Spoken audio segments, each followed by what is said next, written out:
Assalamualaikum warahmatullahi wabarakatuh.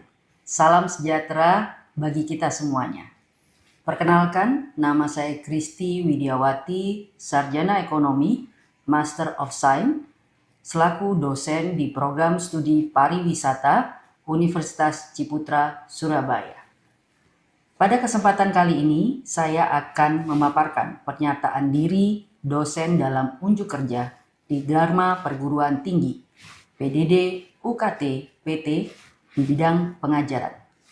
Bapak Ibu sekalian, dalam pengajaran, di kelas saya selalu memberikan wawasan terlebih dahulu kepada para mahasiswa saya terkait bagaimana dalam proses belajar mengajar ada 3 kompetensi yang para mahasiswa harus dapat memilikinya, di mana kompetensi tersebut terkait dengan KSA, Knowledge, Skill, dan Attitude, di mana diambil dari salah satu seorang psikolog, yaitu Benjamin Bloom, di mana di dalam kita mengetahui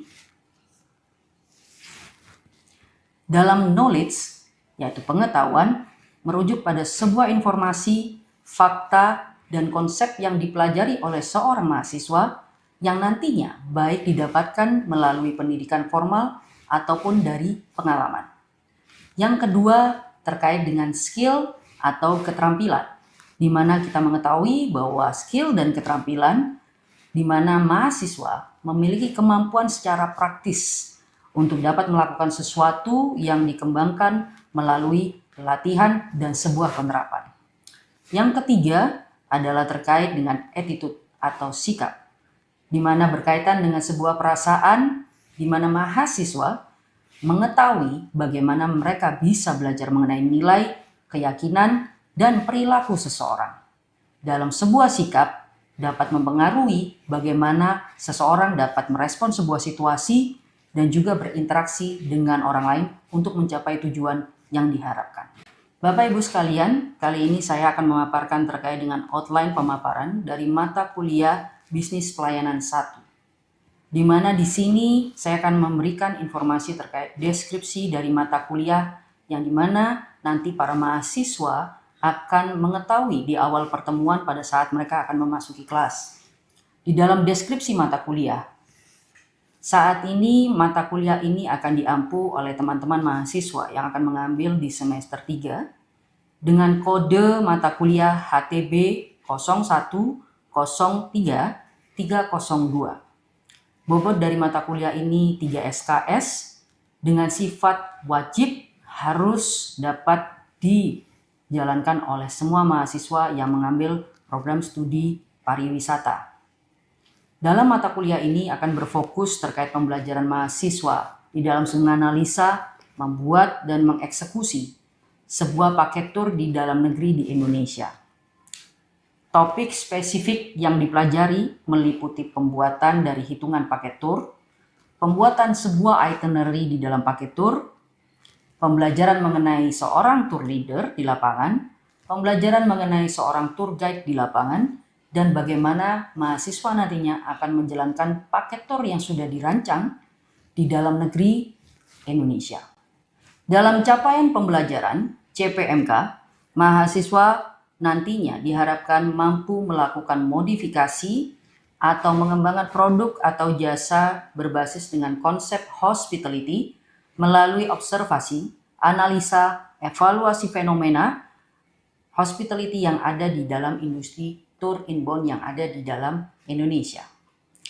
CEPMK 1, di mana mahasiswa mampu menguasai metode bidang kepariwisataan, manajemen pelayanan, bisnis lintas budaya, dan bagaimana mengoperasionalkan sebuah paket tur di dalam negeri Indonesia.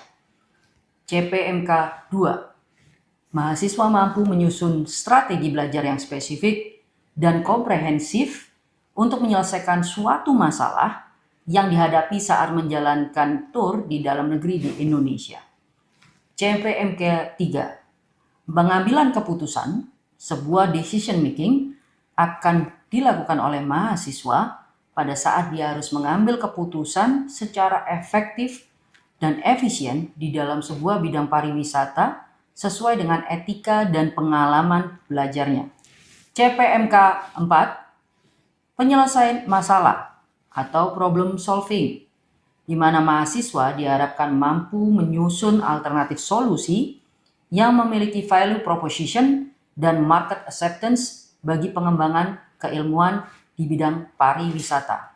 Tentunya tidak melupakan bagaimana pada saat melakukan problem solving juga melihat bagaimana peningkatan kualitas hidup masyarakat yang ada di sekitar dari pariwisata itu sendiri.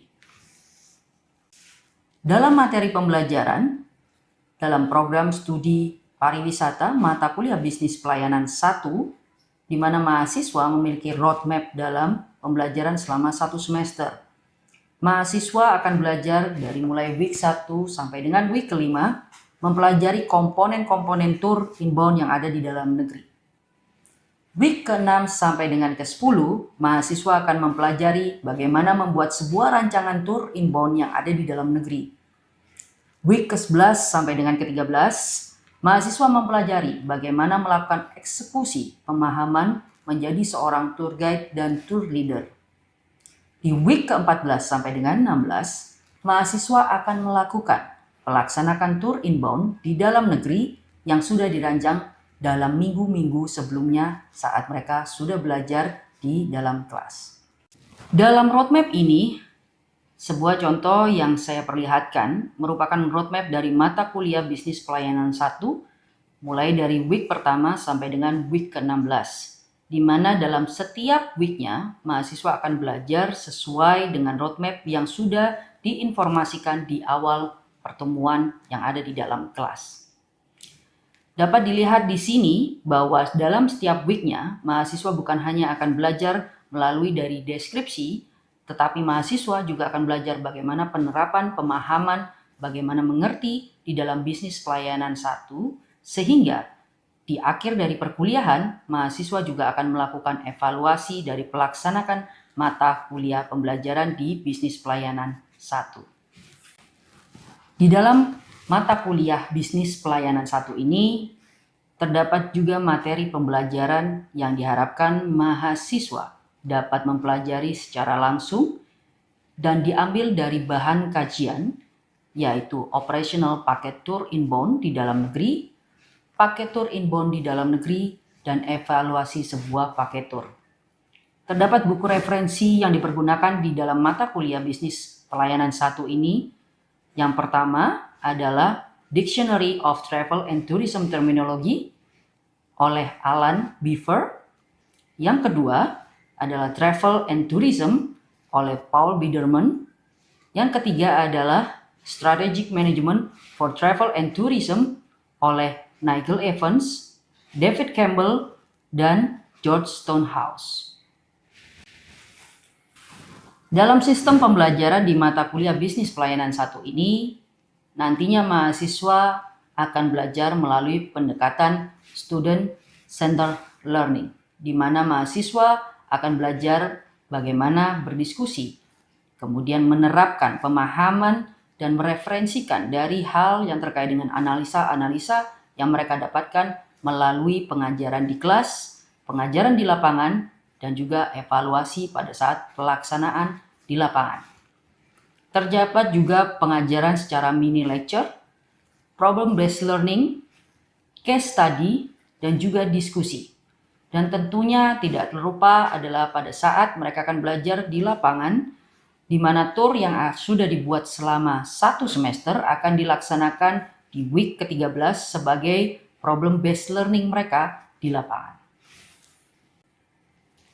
Dalam metode pembelajaran di bisnis pelayanan 1 ini, mahasiswa akan belajar melalui metode sinkron, di mana perkuliahan di dalam kelas akan dilakukan secara daring dengan menggunakan Zoom, dan secara luring di mana mahasiswa akan belajar langsung di lapangan, di mana akan mengikuti dan melaksanakan sebuah paket tour yang sudah dirancang selama 1 semester dan dilaksanakan di week ke-13 dan melakukan evaluasi pada saat sudah selesai melaksanakan sebuah perjalanan paket tour.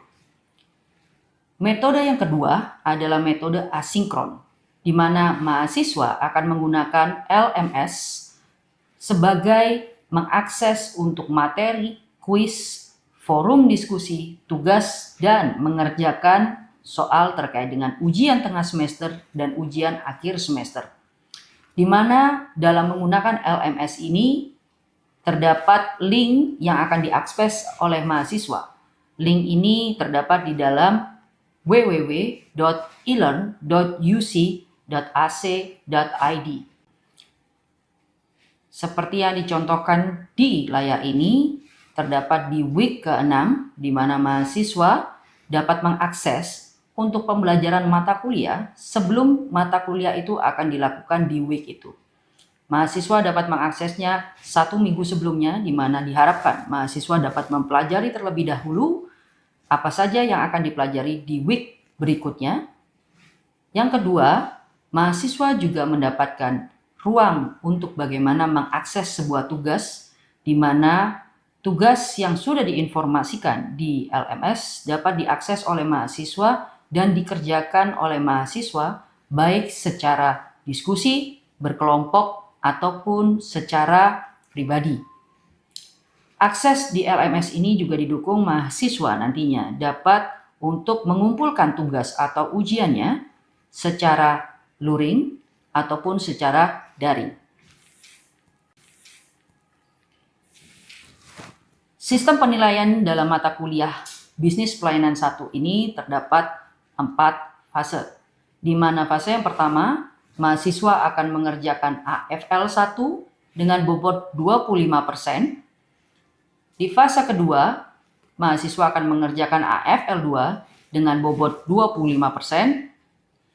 Di AFL 3, mahasiswa akan mengerjakan dengan bobot 25%.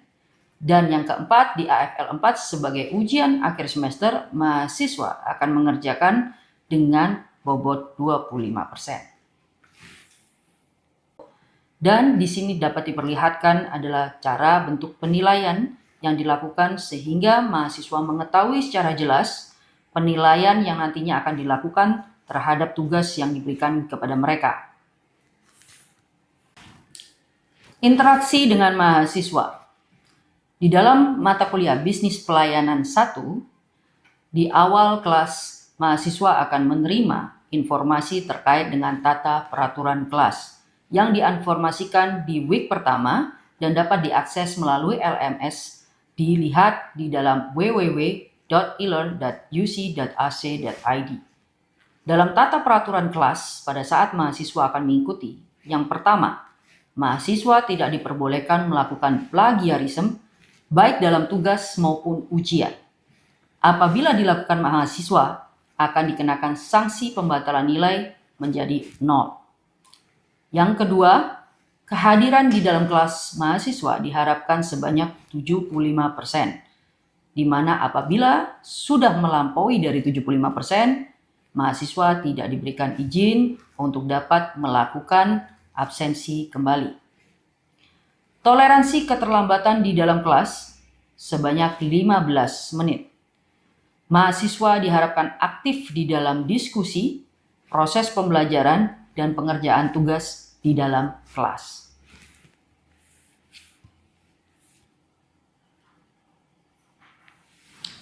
Berikut Bapak Ibu sekalian akan kami perlihatkan di mana proses belajar mengajar melalui daring yang saat ini akan dilihat, di mana proses pembelajaran lewat daring ini termasuk di dalam roadmap pembelajaran yang ada di week ke-6 dan week ke-8 sebagai salah satu proses pembelajaran. Teman-teman mahasiswa akan belajar mengenai tour inbound di dalam kelas. Macam-macam tour di dalam perjalanan wisata ini kita akan belajar. Yang pertama adalah jenis tour yang berdasarkan wilayah perjalanan wisatanya. Nah, kita akan melihat ada beberapa contoh di sini. Yang pertama adalah dibedakan menjadi yang pertama domestic tour, kedua inbound tour, yang ketiga adalah outbound tour. Apa perbedaannya di sini teman-teman ya? Nanti kita akan melihat satu persatu perbedaannya. Saya akan coba kembali ke slide sebelumnya. Domestic tour itu adalah di mana yang kita bawa kebanyakan adalah wisatawan lokal. Di mana ada satu tempat ke tempat lain, seperti itu teman-teman, satu tempat ke tempat lain gitu ya. Misalnya dari suatu tempat Kita katakan dari kota Batu menuju ke kota Surabaya. Domestic tour. Jadi hanya di dalam satu area tertentu di area daerah yang ada di lokasi di Indonesia. Domestic tour. Jadi bepergiannya tidak antar pulau, tidak dalam kemancanegara, ya beda ya.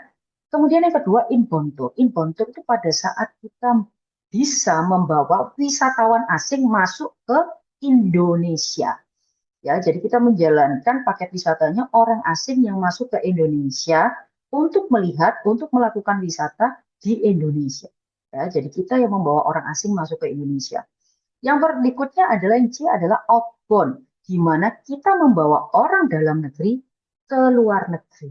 Ya, kita membawa orang dalam negeri ke luar negeri. Itulah yang dinamakan dari outbound tour. Yang berikutnya lagi adalah yang kedua, di mana tour itu dibedakan dari yang di darat, kemudian di mana di darat itu dibedakan menjadi yang pertama ada overland tour, di mana overland tour itu adalah dengan menggunakan kendaraan, biasanya notabene-nya menggunakan kendaraan yang transportasinya roda 4 seperti itu ya. Seperti yang terlihat di dalam gambar yang di part A, di mana menggunakan suatu mobil jeep ya. Kalau kita bisa katakan itu four wheel drive seperti itu, di mana dari satu tempat berpindah ke tempat lain menggunakan mobil atau menggunakan transportasi roda 4. Kemudian yang di darat lagi bisa kita katakan yang lebih naik lagi levelnya sedikit adventure adalah yang B adalah trekking. Di mana trekking ini sifatnya kebanyakan adalah wisatawan-wisatawan minat khusus yang memang mereka ingin melihat alam. Yang notabene-nya mereka suka dengan alam. Jadi mereka melakukan trekking teman-teman ya. Dan notabene-nya dilakukan di Indonesia biasanya terkait dengan sebuah bukit, sebuah gunung seperti itu. Yang kemudian adalah yang C adalah yang di mana mereka wisatawan ingin melakukan sebuah perjalanan wisata minat khusus di mana menyusuri sebuah tempat. Menyusuri sebuah tempat kalau mungkin bahasanya sekarang yang viral adalah hidden gem seperti itu ya. Jadi minat khususnya adalah menyusuri atau menuruni sebuah tempat itu di mana ada eksplorasinya di situ ya, ada keinginan untuk mengetahui tempat yang baru eksplorasi ya.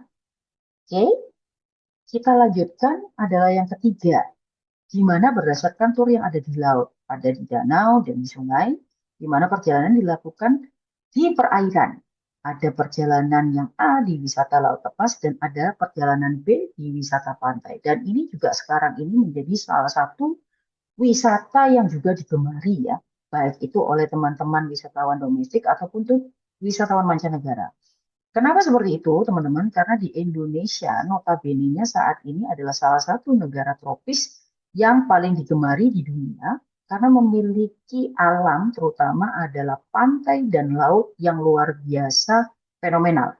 Ya, kita bisa mengetahui salah satunya yang selalu didatangi adalah di Bali, gitu ya. Ada begitu banyak pantai di Bali dan bahkan sekarang juga kita memiliki tempat-tempat lain selain Bali, seperti di Lombok kemarin sudah pernah diadakan acara Mandalika atau MotoGP seperti itu di Mandalika dengan luar biasa alam yang dipenuhi dengan pantai-pantai dengan ombak dan dengan air atau laut yang berwarna biru. Ya. Berikutnya, jenis kelas tour berdasarkan moda transportasinya, teman-teman. Di sini ada yang menggunakan A, menggunakan bis, ya, dan ada yang menggunakan mobil. Ada juga yang menggunakan transportasi seperti kereta api, dan ada yang menggunakan transportasi di laut atau di perairan menggunakan sebuah perahu atau kan boat atau kalau kita katakan bisa katakan cruise juga.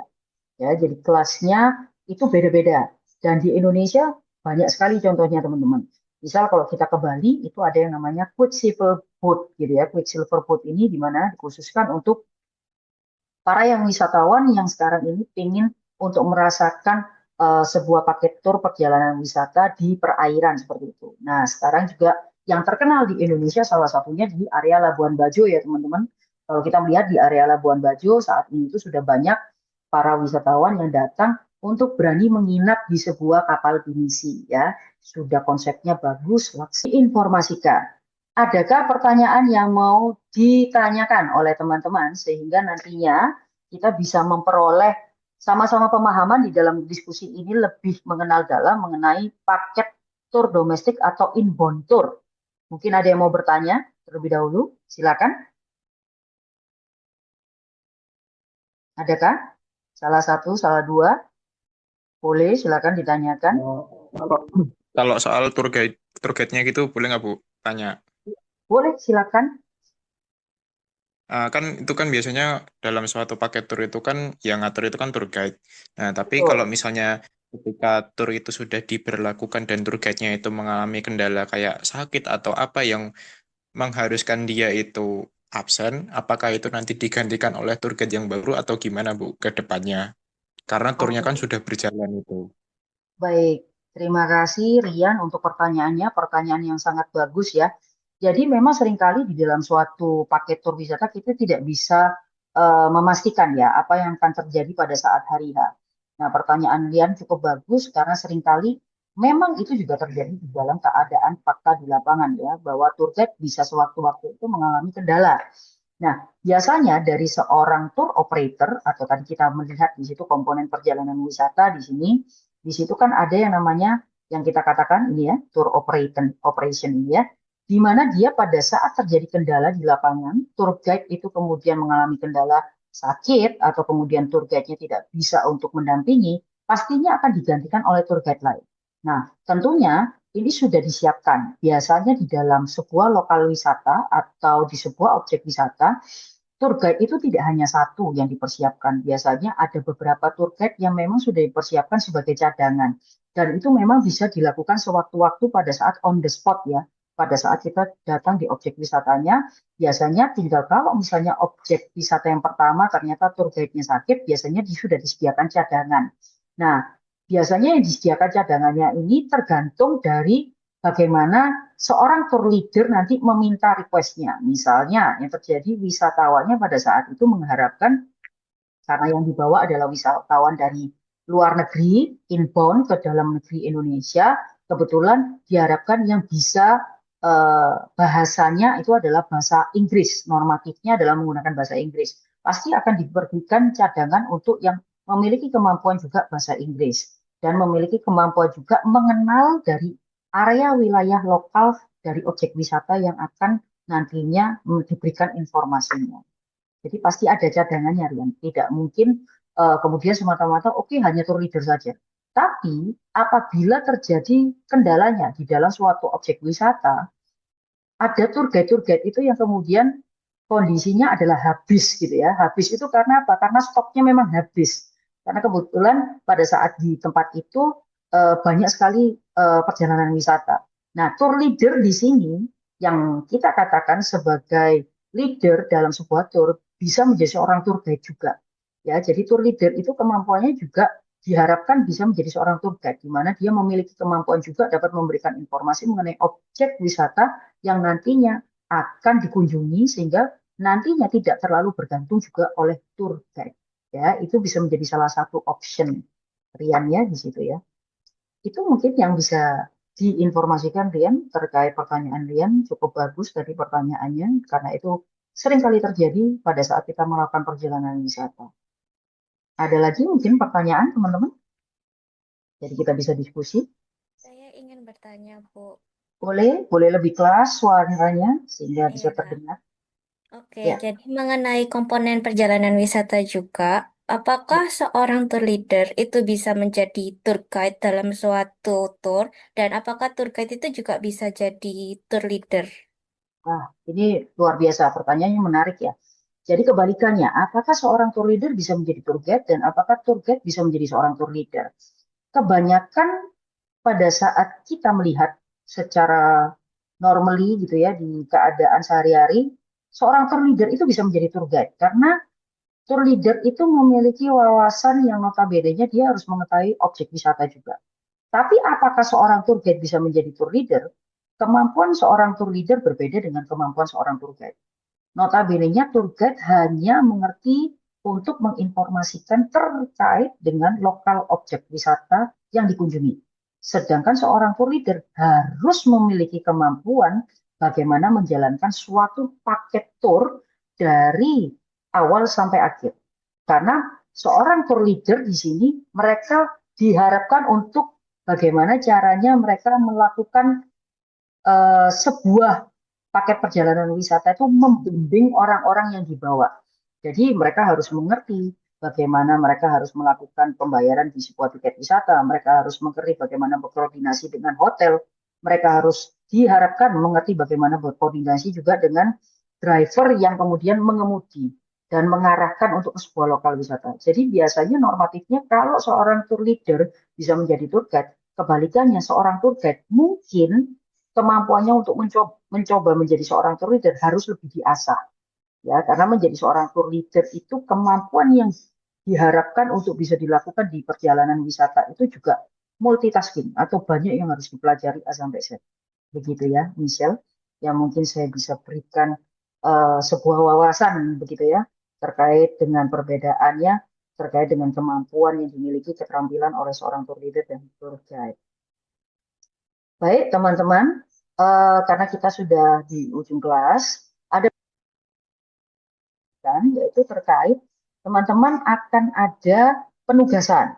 Di mana penugasan itu sudah saya masukkan ke dalam LMS kita, yaitu e-learn kita, di mana di e-learn Anda bisa melihat di sini, ya teman-teman, di e-learn ini saya sudah berikan, Anda bisa mengecek di sini di week ke-6, adalah penugasan untuk menjadi nilai tugas Anda AFL 1. Ya, Anda bisa melihat di sini, saya mengharapkan Anda di sini membuat 10 menit untuk guiding script assignment ya.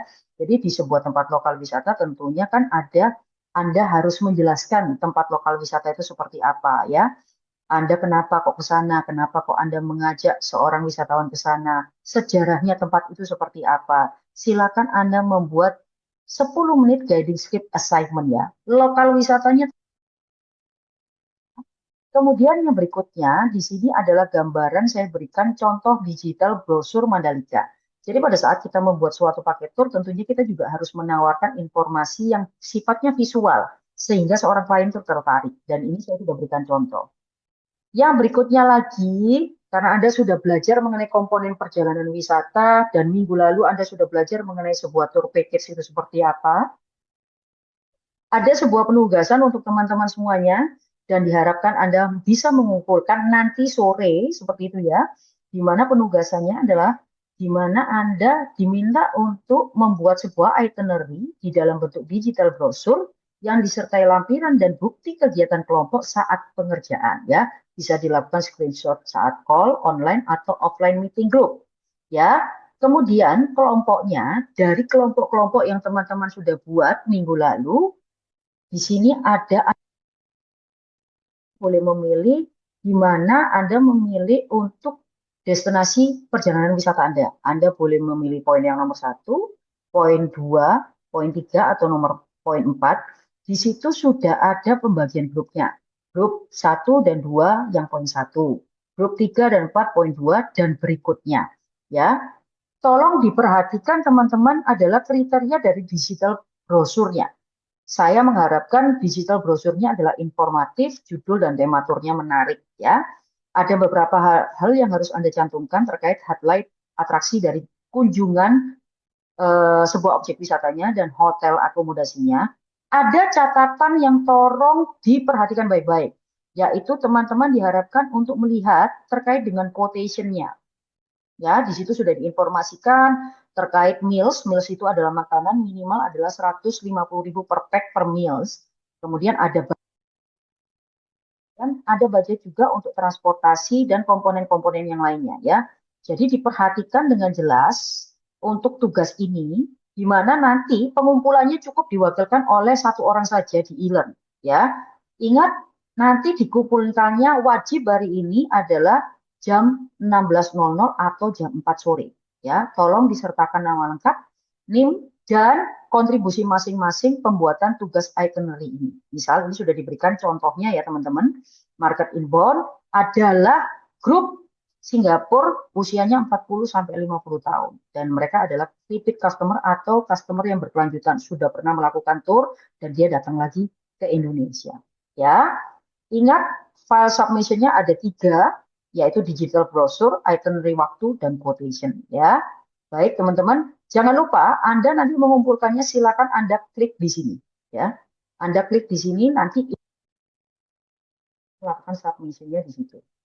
Kurang lebih seperti itu teman-teman, cukup dimengerti ya untuk penugasan ini. Adakah yang mau ditanyakan? Sudah cukup jelas rasanya ya. Baik, kalau sudah cukup jelas teman-teman, saya rasa hari ini untuk kelas kita sudah bisa diakhiri.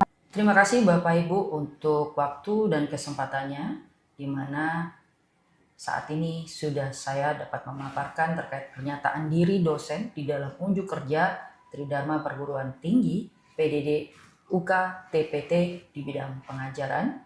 Untuk waktu dan tempatnya saya ucapkan terima kasih.